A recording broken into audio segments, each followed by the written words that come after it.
30 second കൊണ്ട് 300 വീടുകൾ വെച്ചുകൊടുക്കാൻ കഴിയുമോ നിങ്ങൾക്ക്? അതിന് കഴിയുന്ന ഒരേ ഒരാളെ ഇന്ന് ഇന്ത്യയിലുള്ളൂ, പഠിച്ചു മാത്രം പറയുന്ന പ്രതിപക്ഷ നേതാവ്. അല്ല പ്രതിപക്ഷ നേതാവേ, ഈ കർണാടക സർക്കാർ വീടിനായി നൽകുന്ന പണം എങ്ങനെയാണ് കോൺഗ്രസിന്റേതാകുന്നത്? ആകെയുള്ള 400-ൽ 300-ഉം ഞങ്ങളുടേതെന്ന് അവകാശപ്പെടുന്ന പ്രതിപക്ഷ നേതാവിനോട് ഒരൊറ്റ ചോദ്യമേ ഉള്ളൂ. 30 സെക്കൻഡ് കൊണ്ട് നിങ്ങൾ നിർമ്മിച്ച 300 വീടുകളുടെ ഗുണഭോക്താക്കൾ ആരൊക്കെയാണ്? നിങ്ങൾ തയ്യാറാക്കിയ ഗുണഭോക്താക്കളുടെ ലിസ്റ്റ് പുറത്തുവിടാൻ ഇതാ വെല്ലുവിളിക്കുന്നു.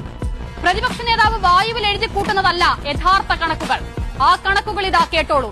വയനാട്ടിൽ ഉയരുന്നത് 410 വീടുകൾ. ടൌൺഷിപ്പിൽ വീട് വേണ്ടെന്ന് പറഞ്ഞവർ 106 കുടുംബങ്ങൾ.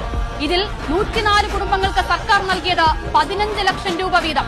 ശേഷിക്കുന്ന 2 കുടുംബങ്ങൾ ഉന്നതിയിൽ താമസിച്ചിരുന്നവർ. സ്വന്തം ആവാസ വ്യവസ്ഥ വിട്ട് ടൌൺഷിപ്പിലേക്ക് വരാൻ താല്പര്യമില്ലാത്ത അവർക്ക് അവർ ആവശ്യപ്പെടുന്ന സ്ഥലത്ത് വീട്. ഇനി പറയൂ പ്രതിപക്ഷ നേതാവേ, നിങ്ങൾ ആർക്കാണ് 300 വീടുകൾ കൊടുക്കുന്നത്? ഏത് കണക്കിന്റെ അടിസ്ഥാനത്തിലാണ് നിങ്ങൾ ആ ലിസ്റ്റ് തയ്യാറാക്കുന്നത്? ഉളുപ്പെന്ന വാക്കിന്റെ അർത്ഥം നിങ്ങൾക്കറിയില്ല എന്ന് കരുതി കേൾക്കുന്നവരും അങ്ങനെയാണെന്ന് ധരിക്കരുത്. അടിമുടി പബ്ലിസിറ്റി സിൻഡ്രോം ബാധിച്ച വി.ഡി. സതീശൻ 300 വീടുകളുടെ കണക്കും പറഞ്ഞ് ഗംഗാധരൻ എന്ന കഥാപാത്രത്തിന്റെ മാതൃകയിൽ നിന്ന് നിൽപ്പുണ്ടല്ലോ. അതാണ് കോൺഗ്രസിന്റെ ശവപ്പെട്ടിയിലെ അവസാനത്തെ ആണി.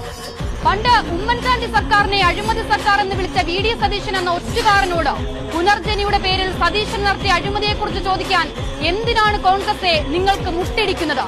നിലം തൊടിക്കാതെ 10 വർഷം ജനങ്ങൾ മാറ്റി നിർത്തിയിട്ടും കളവും തട്ടിപ്പും വഞ്ചനയും അഴിമതിയും ലെവലേശം കുറഞ്ഞിട്ടില്ല കോൺഗ്രസിന്. 10 വർഷം ഖജനാവിൽ കൈയിട്ട് വാരാനാകാത്തതുകൂടി ചേർത്ത് പാവപ്പെട്ടവന്റെ കണ്ണീരിന്റെ പേരിൽ പിരിച്ചു മുക്കി. എന്നിട്ടും മതിയാകാതെ അലക്കിത്തേച്ച ഖദറിനുള്ളിൽ മിടിക്കുന്ന അധികാരത്തിന്റെ ഭ്രാന്താണ് വി.ഡി. സതീശനിലൂടെ പുറത്തുവരുന്നത്.